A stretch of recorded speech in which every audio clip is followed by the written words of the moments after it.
নমস্কার প্রিয়জনেরা, আরও বিহারের চ্যানেলে আপনাদের সকলকেই স্বাগত। আজকে আমাকে পরিবেশন করেছে ভিন রাজ্যের একটা দারুণ প্রচলিত রেসিপি ধোকলা। বাচ্চা বুড়ো সকলেরই দারুণ সুস্বাদু একটা খাবার এটা। আসুন জেনে নিই কী কী উপকরণ দিয়ে এই ধোকলা তৈরি হলো। প্রিয়জনেরা, প্রথমে 1.5 কাপ বেসন নিয়েছি। বেসনটাকে চালনি দিয়ে চেলে নিয়েছি। চেলে নেওয়ার পরে ওর মধ্যে আদা গ্রেট করে দিয়েছি, কাঁচা লঙ্কা গ্রেট করে দিয়েছি, ধনেপাতা কুচি দিয়েছি, হিং দিয়েছি, নুন দিয়েছি, চিনি দিয়েছি, লেবুর রস দিয়েছি, দিয়ে ওটা ভালো করে মিশিয়ে 1/2 কাপ জল দিয়েছি। জল দিয়ে ভালো করে বেড়াটা ফেটিয়ে রেখে দিয়েছি। রেখে দিয়ে একটা টিফিন বক্সে সাদা তেল মাখিয়েছি।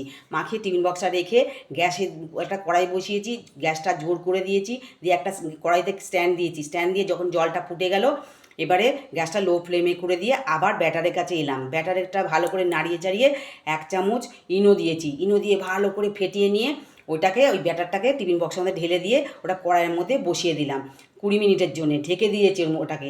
ঢেকে দিয়ে তারপরে 20 মিনিট পর ওটাকে তুলেছি। তুলে কাঁটা চামচ ঢুকিয়ে দেখলাম যে হয়েছে কি না। দেখলাম হয়ে গেছে। নামিয়ে 1 ঘন্টার জন্য ঠান্ডা করতে দিয়েছি। 1 ঘন্টা পর ওটাকে ছুরি দিয়ে টিফিন বক্সের চারিদিকে একটু ঘুরিয়ে নিয়েছি। নিয়ে একটা প্লেট চাপা দিয়ে উবুর করে দিয়েছি। ঢোকলাটা উঠে আসলো, তখন পিস পিস করে কাটলাম। এবার একটা মিক্সার বানিয়েছি। মিক্সারের মধ্যে কী দিয়েছি, কড়াইতে গ্যাসে কড়াই বসিয়ে তেল দিয়েছি, সাদা তেল।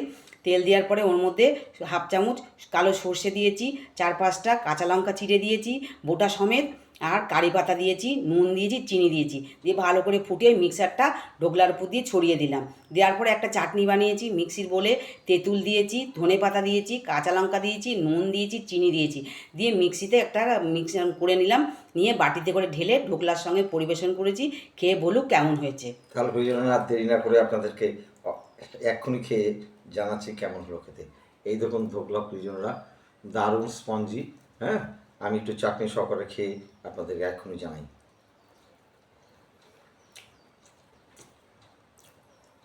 আহা, দারুণ স্বাদ। আপনারা অবশ্যই বাড়িতে এইভাবে তৈরি করুন, খেয়ে আমাদের কমেন্টের মাধ্যমে জানান কেমন হলো খেতে। আজ তাহলে এই পর্যন্তই। দেখা হচ্ছে খুব শীঘ্রই নতুন কোনো রেসিপি নিয়ে। টাটা।